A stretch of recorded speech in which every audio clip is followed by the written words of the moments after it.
गीता को संगमरमर की सीढ़ियों से ऊपर लेकर जाने लगती है। गीता जैसे जैसे सीढ़ियों पर कदम रखती है वैसे वैसे वो अलग अलग लाइटों से जगमगा उठती हैं। ये क्या, मैं जिस भी सीढ़ी पर पैर रख रही हूँ वो जगमगा रही है? क्योंकि इनके नीचे सेंसर लगे हैं। जब भी हम इन पर पैर रखते हैं तो ये सेंसर दब जाते हैं और लाइटें जलने लगती है। ये देखकर गीता को काफी हैरानी होती है, जिसके बाद नौकरानी गीता को उसके कमरे में ले जाती है। जैसे ही नौकरानी ताली बजाती है कमरे की सारी लाइट्स ऑन हो जाती हैं। ये तुमने कैसे किया? ताली बजाते ही सारी लाइट चालू हो गई। छोटी मालकिन, यहाँ भी सेंसर का इस्तेमाल है। अब मैं चलती हूँ, किसी भी चीज की जरूरत हो तो टेबल के पास रखा लाल बटन दबा दीजिएगा, मैं आ जाऊंगी। नौकरानी चली जाती है तो गीता अपना कमरा देखने लगती है। बेड, शीशा, अलमारी, यहाँ तक कि छत भी संगमरमर की थी। हर जगह सुंदर नक्काशी की गई थी। मेरा तो बस एक बार आगरा जाकर संगमरमर का ताजमहल देखने का सपना था, लेकिन ऊपर वाले ने मेरी किस्मत में ये संगमरमर का ससुराल ही लिख दिया। इतना सोच ही रही थी कि तभी कमरे में आरव आता है। सिर्फ दादी के कहने पर मैं इस कमरे में आया हूँ, वरना तुम्हारे साथ रहने का मुझे कोई शौक नहीं है। मुझे नहीं पता था कि गांव की लड़कियां इतनी चालाक होती हैं।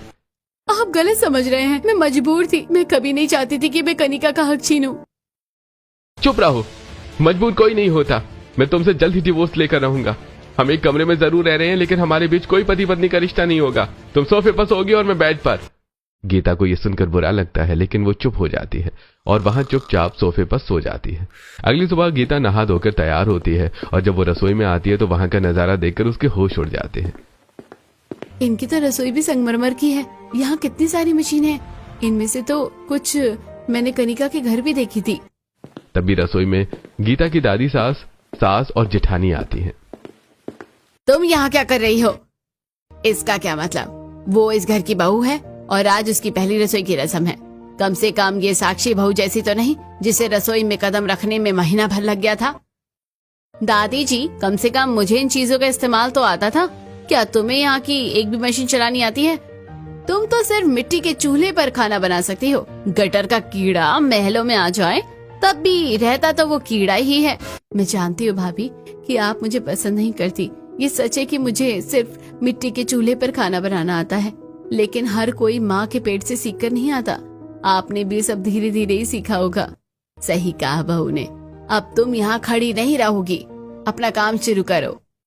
साक्षी और सुनीता मुंह बनाकर चली जाती हैं। गीता नौकरानियों की मदद से खाना बनाने लगती है। तभी किचन का एसी ऑन हो जाता है। एक मेरा ये ससुराल है जहाँ एसी की ठंडी हवा में मैं खाना बना रही हूँ, और एक मेरा वो मिट्टी का मायका था। हर चौथे दिन ये मिट्टी का चूल्हा टूट जाता है, ऊपर से ही गर्मी। इस बार इसकी गोबर से लिपाई करूंगी ताकि कम से कम 10-15 दिन तो चले। पुराने दिनों को याद करते हुए गीता सारा खाना तैयार कर लेती है और डाइनिंग टेबल पर आती है। खुशबू तो बहुत बढ़िया आ रही है मुस्कान बेटा, तो शुरू कर। दादी जी, मुझे नहीं खाना, मुझे तो इसमें से गोबर की बदबू आ रही है। अरे कोई बात नहीं गीता बहू, मुझे परोसो। वो कहावत है ना, बंदर क्या जाने अदरक का स्वाद। यहाँ के कुछ लोगों पर वही लागू होती है। दादी सास और ससुर को छोड़कर कोई खाना नहीं खाता। शाम को गीता बाहर फाउंटेन देख रही होती है। ऐसा फाउंटेन तो ताजमहल के पीछे बना है। लगता है मैं सच में ताजमहल में रह रही हूँ। सोचा था ससुराल सिर्फ अंदर से संगमरमर का होगा, पर ये तो बाहर से भी वैसा ही है। गीता ससुराल की भव्यता से खुश थी, पर पति का बर्ताव उसे उदास कर रहा था। अगले दिन मुंह दिखाई की रस्म होती है। दादी जी, ये साड़ी बहुत भारी है और इतनी गहनों की मुझे आदत नहीं है। आदत डाल लो, हमारे घर की बहुएं ऐसी ही रहती है। चलो अब जल्दी तैयार होकर नीचे आ जाओ। गीता तैयार होकर नीचे आती है। मुंह दिखाई में आई औरतें उसे देखती हैं।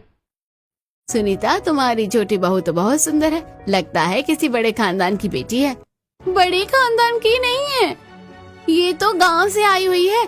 और तो और ये गोबर से अपना घर भी लिपती थी। सुनीता, तुम्हें अपने बेटे के लिए यही मिली थी? जब हमें कोई दिक्कत नहीं है तो तुम लोग क्यों मुंह बना रही हो? रस्म के लिए आई हो तो वही करो, वरना मैं तुम्हारी पोल खोल दूंगी। सरस्वती हमेशा गीता का साथ देती थी, जिससे साक्षी और सुनीता जलती थी। एक दिन गीता घर की सफाई कर रही होती है, तभी सुनीता आती है। ये किस चीज से सफाई कर रही है? ये संगमरमर की दीवारें हैं, इन्हें चमकाने के लिए अलग केमिकल्स आते हैं। तेरा बस चले तो तू यहाँ भी गोबर लीप दे। अरे तुम एक पढ़ी लिखी औरत होकर ऐसा बर्ताव कर रही हो। जो होना था हो गया, अब इसे अपना लो तो बेहतर है। मैं इसे कभी स्वीकार नहीं करूंगी। गोबर उठाने वाली मेरी बहू नहीं हो सकती। गीता को दुख होता है, पर वो सबका दिल जीतने की कोशिश करती है। आरव, मैं आपके लिए बादाम का हलवा लाई हूँ। दादी जी कह रही थी कि आपको ये पसंद है। मुझे कुछ नहीं चाहिए, मैंने वकील से बात कर ली है, बस 6 महीने साथ रहना है, फिर मैं तुम्हें तलाक दे दूंगा। गीता की आंखों में आंसू आ जाते हैं, फिर भी वो आरव का ध्यान रखती है। एक रात वो बालकनी में खड़ी होती है और देखती है कि मुस्कान किसी लड़के के साथ बाइक पर आई है।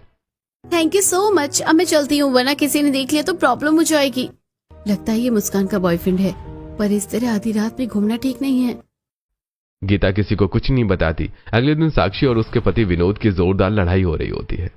तुम भी याद करती हो? अरे हमारी शादी को 4 साल हो गए हैं, तुम बेबी प्लानिंग कब करोगी? अपने दोस्तों के बच्चों को खिला खिला कर थक चुका हूँ, अब मुझे अपना बच्चा चाहिए। बच्चा होने के लिए साथ में वक्त भी बिताना पड़ता है, लेकिन क्या तुम्हारे पास मेरे लिए वक्त है? अगर तुम्हें वक्त दूंगा तो बिजनेस कौन संभालेगा? तुम बिजनेस ही संभालते रहना, कभी घर मत संभालना। इतना कहकर साक्षी बाहर चली जाती है। साक्षी और विनोद की ये सारी बातें गीता सुन लेती है। जब शाम को विनोद छत की बालकनी पर खड़ा होता है तभी गीता उसके पास आती है। भैया, शायद आप भी बाकी घर वालों की तरह मुझे नापसंद करते हैं और आपका कारण सही भी है, लेकिन मैं यहाँ अपने लिए नहीं आई हूँ। एक औरत होने के नाते मैं दूसरी औरत का दर्द समझ सकती हूँ। आपको भाभी को वक्त देना चाहिए। जब तक आप उन्हें समय और प्यार नहीं देंगे तब तक आप दोनों का रिश्ता ठीक नहीं हो सकता। प्यार के भरोसे ही इंसान सालों साल रिश्ते को निभाता है। अगर प्यार ना हो तो वो 10 साल पुराना रिश्ता भी शीशे की तरह टूटकर बिखर जाता है। इतना कहकर गीता वहां से चली जाती है। वहीं अब विनोद गीता की बातों पर सोचने लगता है। इसी तरह 2 दिन गुजरते हैं। सरस्वती गीता के साथ हॉल में बैठी होती है कि तभी आरव बाहर जा रहा होता है, जिसे देखकर कहाँ चले महाराज इतना बंठन के? कहीं नहीं दादी, बस यहीं पास के मॉल में जा रहा हूँ, थोड़ी देर में आ जाऊंगा। तो अपनी बीवी को भी साथ ले जा, ये भी थोड़ा बहुत सामान ले लेगी, पूरा दिन तो बस घर में ही रहती है। दादी जी, इनको जरूरी काम होगा, मैं फिर कभी चली जाऊंगी। पत्नियां तरसती हैं और पतियों के साथ बाहर जाने के लिए, और तुझे देखो, जा जल्दी से तैयार होकर आ। आरव अपनी दादी की बहुत इज्जत करता था, इसलिए उन्हें चाहकर भी मना नहीं कर पाता और मजबूरन उसे गीता के साथ मॉल जाना पड़ता है। कब उनकी नाराजगी खत्म होगी? कहीं ये मुझे सच में तलाक तो नहीं दे देंगे? अगर दे दिया तो फिर मेरे बाबा का क्या होगा? वो अपने और आरव के रिश्ते के बारे में सोच ही रही होती हैं कि तभी मॉल में उसे वही लड़का दिखता है जो उस दिन मुस्कान को घर छोड़कर गया था। वो अक्षय नाम का लड़का एक दूसरी लड़की के साथ मॉल में हाथों में हाथ डालकर घूम रहा होता है। ये देखकर गीता, ये तो वही लड़का है, लेकिन ये तो मुस्कान का बॉयफ्रेंड था ना, तो ये फिर इस लड़की के साथ क्या कर रहा है? इस बारे में वो आरव से कुछ नहीं कहती। वहीं आज रात हर बार की तरह अक्षय मुस्कान को देर रात घर पर ड्रॉप करता है। तुम बहुत मजाकिया हो, चलो मैं चलती हूँ, अगर किसी ने देख लिया तो दिक्कत हो जाएगी। पीछे के रास्ते से होकर मुस्कान जैसे ही अपने कमरे में आती है तभी गीता वहां आती है। जिस लड़के के साथ तुम रोज रात को आती हो ना, वो लड़का ठीक नहीं है। आज मैंने उसे मॉल में एक दूसरी लड़की के साथ देखा था। तुम अब मुझ पर नजरें रखने लगी हो? देखो, अपने काम से काम रखो, मेरी पर्सनल लाइफ में इंटरफेयर करने की कोई जरूरत नहीं है। गीता मुस्कान को काफी समझाती है, लेकिन मुस्कान उसकी एक नहीं सुनती और उसे कमरे से बाहर निकाल देती है। 1-2 दिन और गुजर जाते हैं। आज आपको ऑफिस नहीं जाना क्या? वैसे तो आप रोज 9 बजे निकल जाया करते थे। वो क्या है ना, आज मैं सोच रहा हूँ कि अपनी बेगम साहिबा को कहीं बाहर घुमा लाऊं। अरे बहुत दिन हो गए हैं, चलोगी ना मेरे साथ?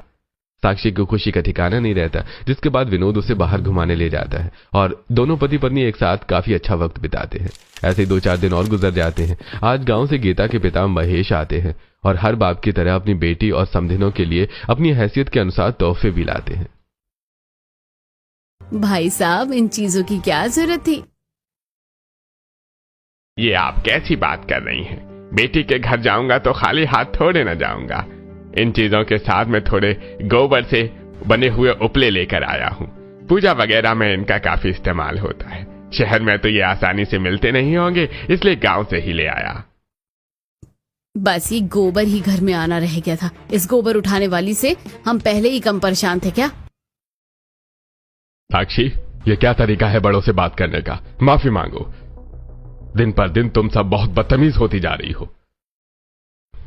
अरे रहने दीजिए भाई साहब, बच्ची है, मुझे इनकी बातों का बुरा नहीं लगा। अपने पिता की बात सुनकर गीता को मनी मन काफी दुख होता है। थोड़ी देर बाद जब गीता अपने पिता को छोड़ने के लिए बाहर आती है, मुझे माफ कर दीजिए, मेरी जेठानी ने आपको इतना कुछ बोला और मैं कुछ नहीं कर पाई। अरे कोई बात नहीं बेटा, मैं खुश हूँ कि तू इतने बड़े ससुराल में रह रही है। तू तो बचपन से संगमरमर का ताजमहल देखना चाहती थी ना। देख, भगवान ने तुझे संगमरमर के ससुराल में ही लाकर रख दिया। कहाँ तू जमीन को गोबर से लीपती थी और अब संगमरमर की जमीन पर चलती है। देखना, वक्त के साथ सब ठीक हो जाएगा। पिता की बातों से गीता को थोड़ा ढांढस मिलता है। ऐसे ही अब 2-4 दिन और गुजरते हैं। देखो मुस्कान, अगर तुम मुझसे प्यार करती हो तो कुछ पैसे और गहने लेकर मेरे साथ भाग चलो, वरना ये रिश्ता यहीं खत्म कर दो। अक्षय, मैं अपने घर वालों को ऐसे धोखा नहीं दे सकती। हम कोई दूसरा रास्ता निकालते हैं। अक्षय मुस्कान की एक नहीं सुनता और कॉल काट देता है। मुस्कान अक्षय से काफी प्यार करती थी, इसलिए वो बिना सोचे समझे रात के अंधेरे का फायदा उठाकर पैसे और गहने लेकर अक्षय के साथ बाइक पर भाग जाती है। तभी अक्षय एक घने जंगल में बाइक रोकता है। अक्षय, यहाँ क्यों रोकी है? मुझे बहुत डर लग रहा है। ये सारे गहने और पैसे मुझे दे और निकल यहाँ से, वरना तुझे जान से मार दूंगा। अक्षय, ये तुम क्या कर रहे हो? तुम होश में तो हो? अरे मैं तुझसे प्यार नहीं करता, मैं सिर्फ तेरी दौलत के लिए तेरे साथ था, समझी? हम निकल यहाँ से। अक्षय मुस्कान को कोई नुकसान पहुंचाता तभी वहां गाड़ी से आरव और गीता आ जाते हैं। आरव अक्षय को बहुत बुरी तरह मारता है। एक आखिरी मौका दे रहा हूं, निकल जाए यहाँ से, वरना सारी जिंदगी जेल में चक्की पीसता रहेगा।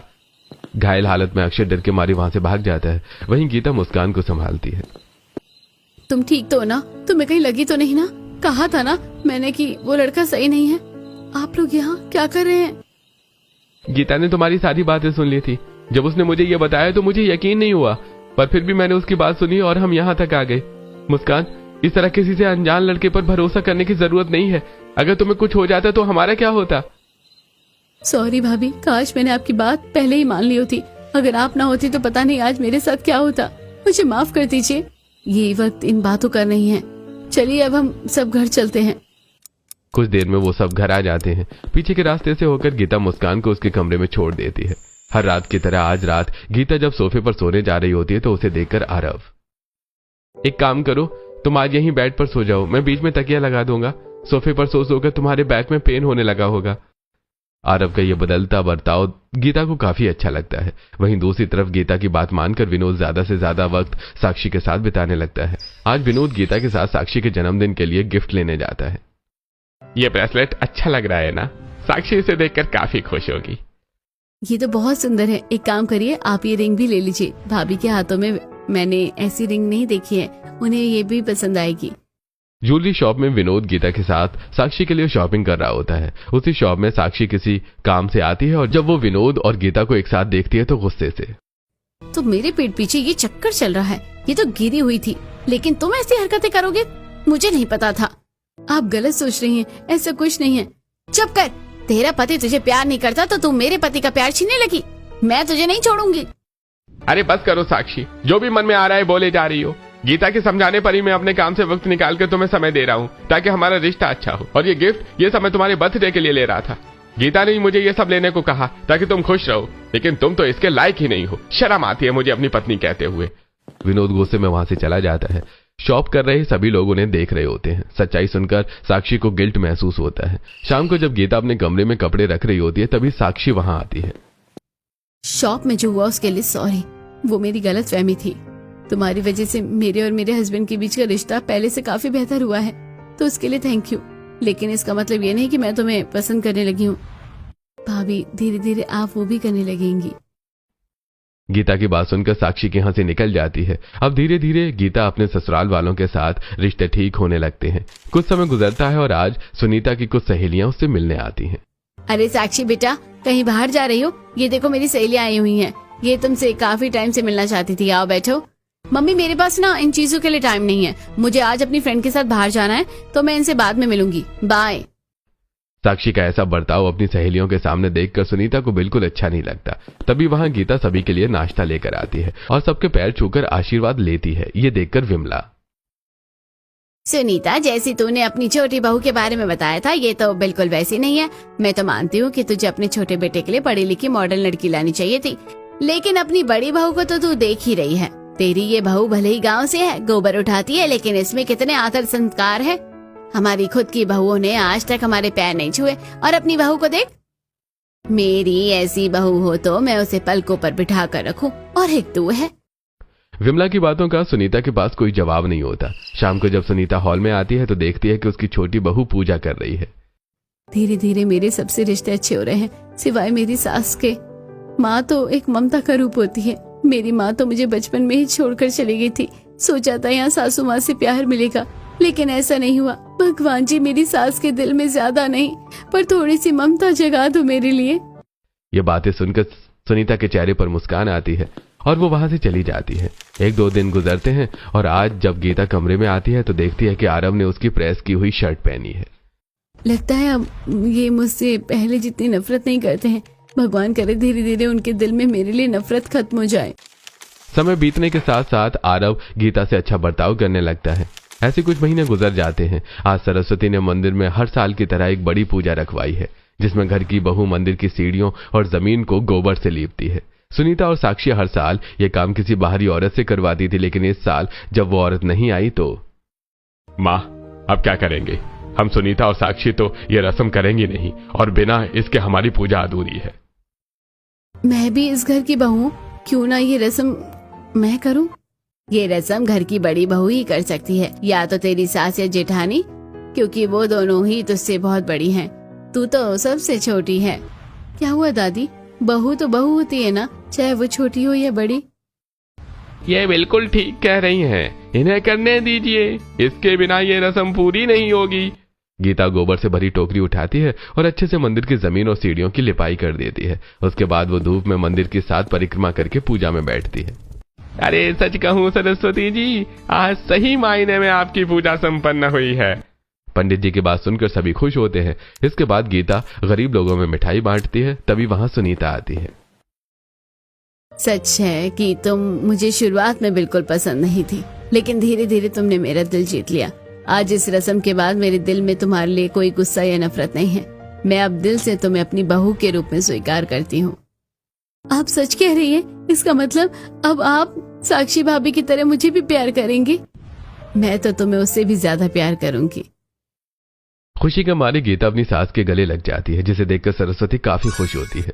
अब हफ्ता भर गुजरता है और गीता अपने संगमरमर वाले ससुराल में खुश रहने लगती है। तभी अचानक गीता की सहेली कनिका, जो अपनी शादी के दिन भाग गई थी, वहां आती है। तुम यहाँ क्या कर रही हो? ये मेरी जगह है। उस दिन मैंने तुझे सिर्फ अपना शादी का जोड़ा पहनने के लिए कहा था ना, कि तुझे ना कि दुल्हन बनने के लिए। ये संगमरमर का ससुराल मेरे नसीब में था, ना कि तेरे लिए। मैं शादी नहीं करना चाहती थी, लेकिन तेरे घर वालों की इज्जत के खातिर मैंने ये कदम उठाया। पर तू तो रोहन के साथ गई थी ना, फिर क्या हुआ? वो सिर्फ मेरे पैसों से प्यार करता था, मेरा सारा पैसा लेकर भाग गया। लेकिन उससे बड़ा धोखा तो तूने मुझे दिया है। अब जा यहाँ से, मैं इस घर की बहू हूँ, तू नहीं। वो गीता का हाथ पकड़कर बाहर ले जाने लगती है। तभी कनिका को रोकते हुए आरव आता है। रुको कनिका, गीता मेरी पत्नी और इस घर की बहू है। तुम्हारा कोई हक नहीं बनता कि तुम उसके साथ इस तरह पेश आओ।